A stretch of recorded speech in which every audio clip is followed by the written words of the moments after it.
Sa price difference na almost 17,000 pesos, alamin natin ang pagkakaiba ng Suzuki Access Standard at saka ng Honda Giorno Plus. Hey, yo, sis, I don't think they're ready for this shit.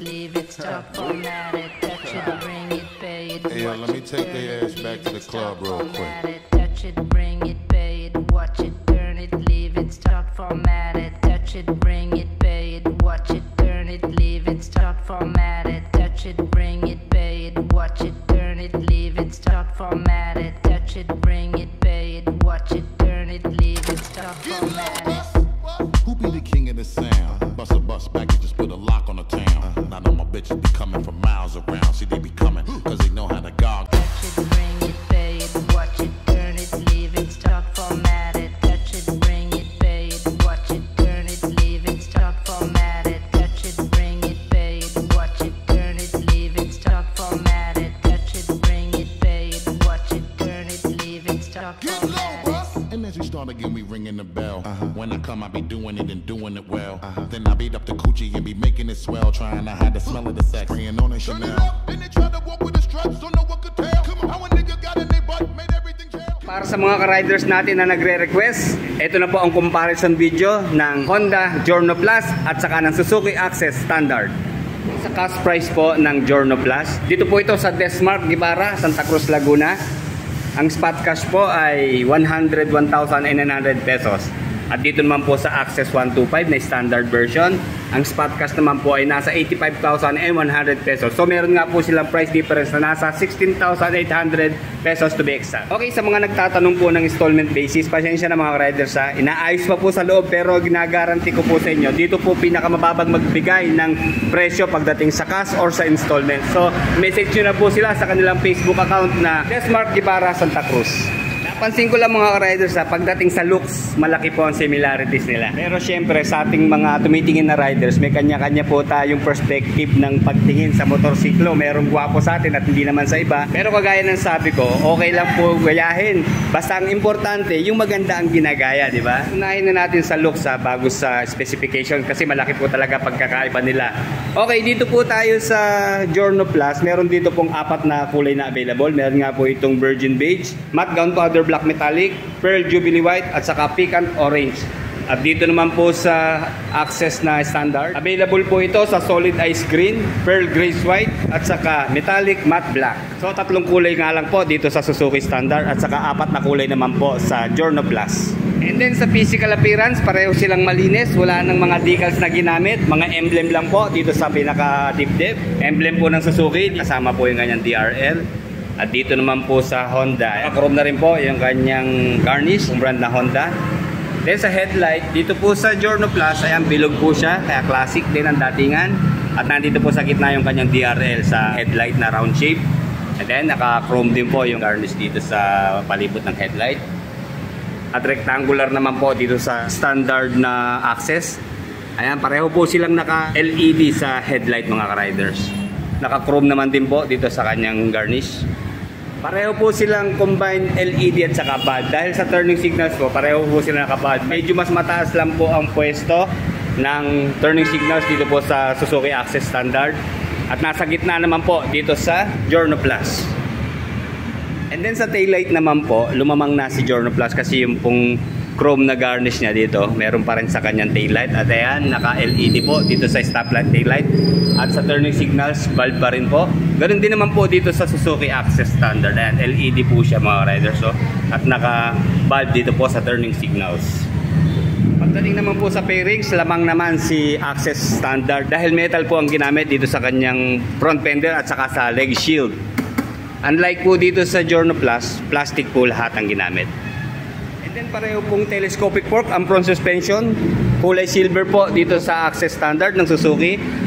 At kulay matte black naman po dito sa Giorno Plus. Pareho pong nakamugs yung kanilang mga wheels.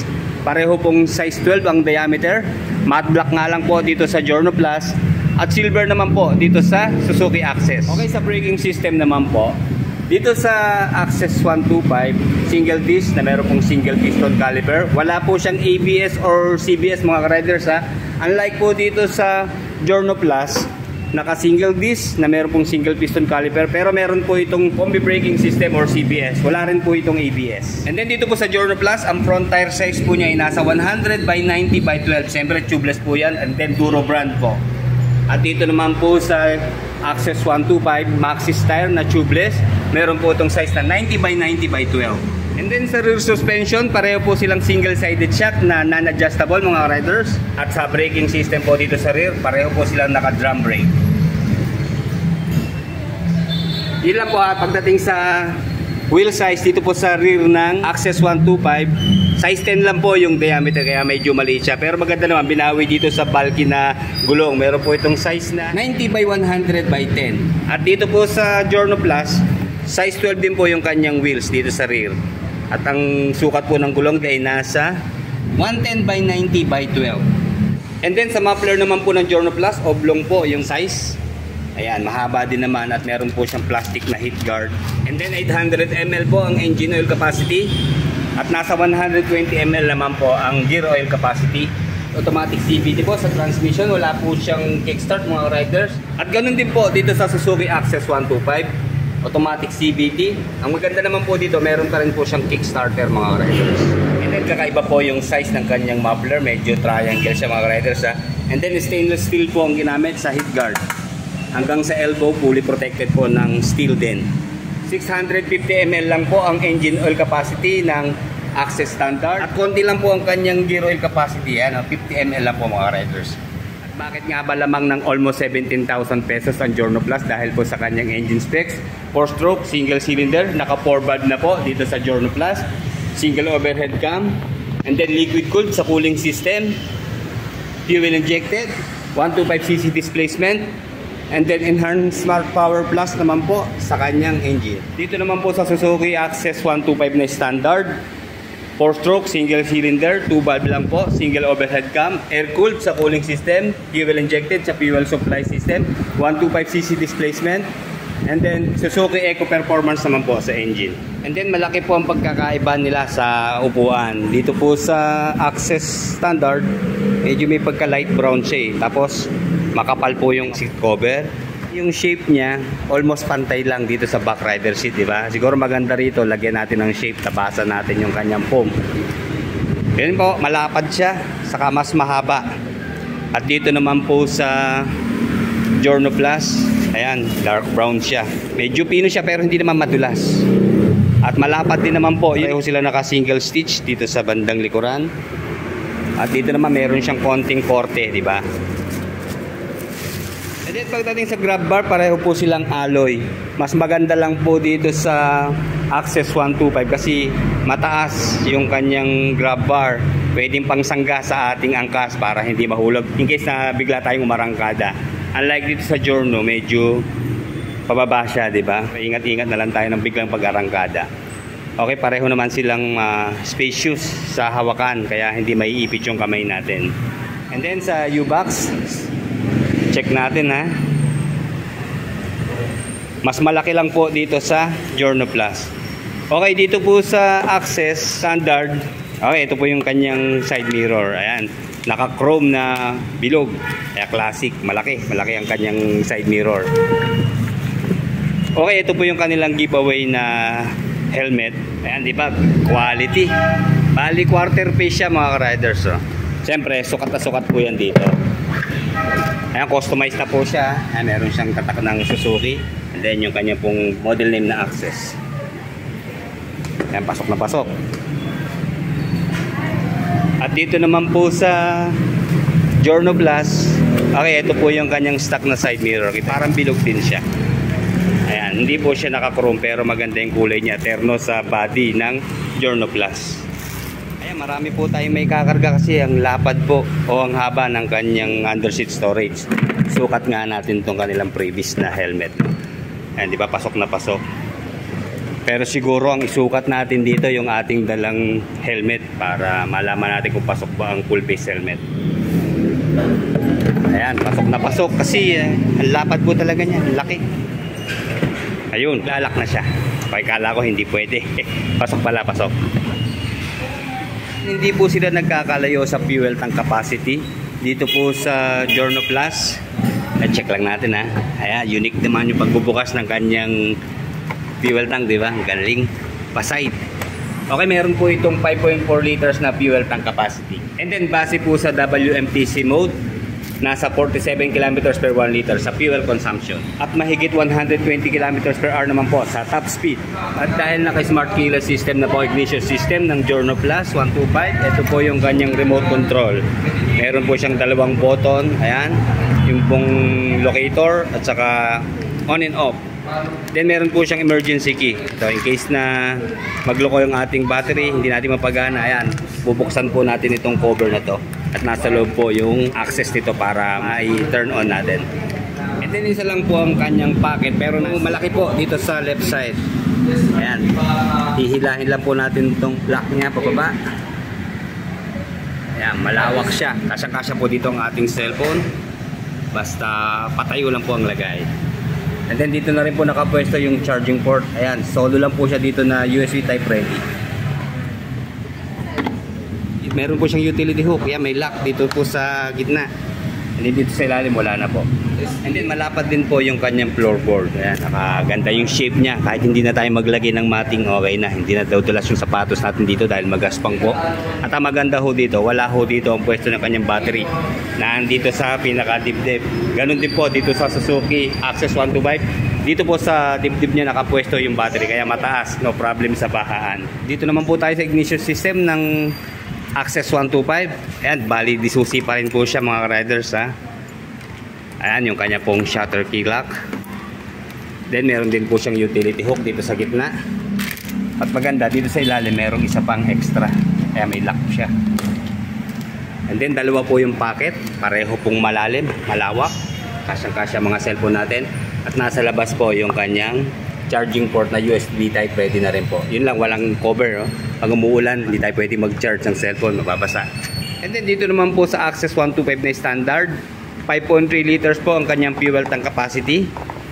At maganda rito, nasa puwitan na, di ba? Hindi na tayo tatayo pag magpapakarga. At ang malupit pa po dito sa fuel consumption, napakatipid po nito. Meron po itong 57.3 kilometers per 1 liter at 90 kilometers per hour na top speed. And then mas mabigat po ng 11 kilos sa curb weight itong si Giorno Plus. Tumitimbang po ito ng 116 kilos. Meron po siyang ground clearance na 155 mm. At nasa 780 mm naman po sa seat height. At nasa 105 kilos lang po sa curb weight itong si Suzuki Access Standard. Meron po siyang ground clearance na 160 mm at 770 mm na seat height. Okay, alamin na natin kung sino ba talaga ang mas malaki sa dalawa. Kasi almost the same sila pag titingnan nyo po yung looks nila eh. So unahin po natin dito sa Giorno Plus sa dimension niya. Meron po itong length na 1,902 mm with 681 mm at sa height naman po ay nasa 1,144 mm. At dito naman po sa Access Standard 125, meron po siyang length na 1,835 mm at sa width naman po 690 mm at sa height nasa 1,155 mm. So, konti lang diferensya. Mahaba lang ng konti ang Giorno Plus. And then sa power at torque, unahin po natin dito sa Suzuki Access 125 Standard. Meron po itong 8.3 horsepower at 6,500 RPM and 10.2 Nm of torque at 5,000 RPM. And then obviously, mas malakas po itong Honda Giorno Plus dahil 4-valve na nga po ito. Meron po siya maximum power na 11.3 horsepower at 8,750 RPM and maximum torque of 11.6 Nm at 8,500 RPM. And then sa footrest, pareho po silang aluminum. Ayan, bali hilahin lang natin na wala tayong pupush. Mas maganda lang po dito sa Giorno Plus kasi malapad siya, saka nakatago kapag titiklop natin. Unlike dito sa Access, okay naman, hindi naman siya basta nakausli, kaya safe na rin. And then sa instrument panel, combined analog and digital po dito sa Access 125 na standard. At full digital naman po dito sa Giorno Plus 125. Then may button po siya, select and set, soft touch siya. At dito naman meron isang button po, mga switches and button. Meron pong passing light dito sa Access Standard, kasama na po sa high beam low beam sign. And then turning signals, horn. And then magkasama po ang electric starter push button at ang kill switch engine. And then meron po siyang hazard lamp, on and off. At dito naman po sa Giorno Plus, ayan, meron po siyang idling stop. In case na naka-activate po to, pag na-traffic tayo, napatigil tayo ng 5 seconds, kusa po magsha-shutdown ng ating engine, and then kapag mag-i-start, wala na tayong pipindutin, isang piga lang sa throttle, start na agad.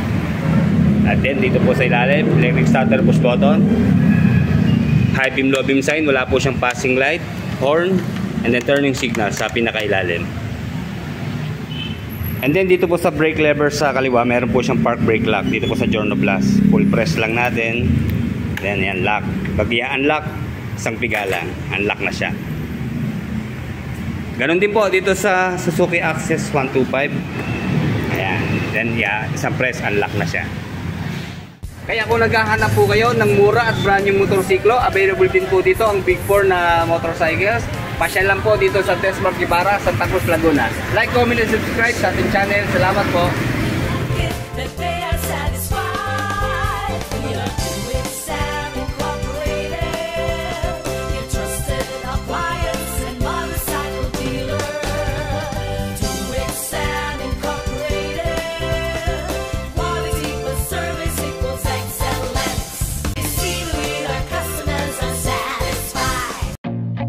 I feel nauseous, believe me. Never had a lot of shit come easy. Had to work hard, struggle just to be me. Had to rise up just so they could see me. Did what I had to do just to feed me. And what was left over I put towards my dreaming. But the only thing in life that has meaning are the things you gotta work for, believe me. Take into your hands a plan, your own hands can land your own brand. And damn, I feel like no one takes accountability. They want the credibility, convincingly unwilling to put in the hours it takes to get some power. Don't be f***ing sour, take a cold shower. Scream until you're louder, work until you're prouder. And f*** all the doubters, they're just your downers. I swear to God they all let me down. I always fought just to wear the crown. I'm off at these fucking clowns who were all taught they deserve an ounce. It's only worth it if you work for it. It's only worth it if you work for it. I won't stop till they hear me now. I won't stop till I wear the crown.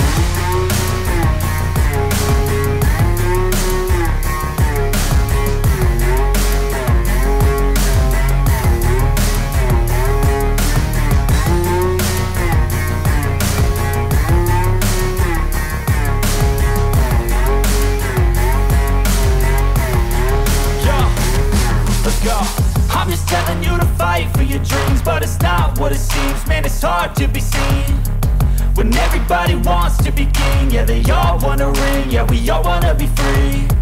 So show me what you got, what you bring, how you fight in the ring, how you take a fucking swing. Do you got heart?